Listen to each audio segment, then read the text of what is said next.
বল মানে বল, টিচ মানে গাছ, বুক মানে বই, অক্স মানে ষাঁড়, গার্ল মানে বালিকা, তারপর ব্যাট মানে খেলার ব্যাট, লিভস মানে পাতা, অক্স মানে বই বার্ড, তারপর অ্যাম্ব্রেলা মানে ছাতা, ব্যানানা মানে কলা, তারপর বয় মানে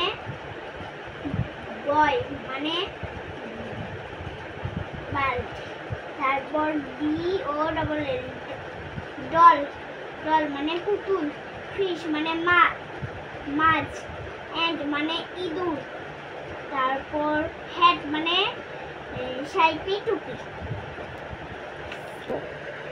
দি এর ব্যবহার: দি সান সূর্যটি, দি মুন চাঁদটি, দি স্টার তারাটি, দি স্কাই আকাশটি, দি রিভার নদীটি, দি রোজ গোলাপটি।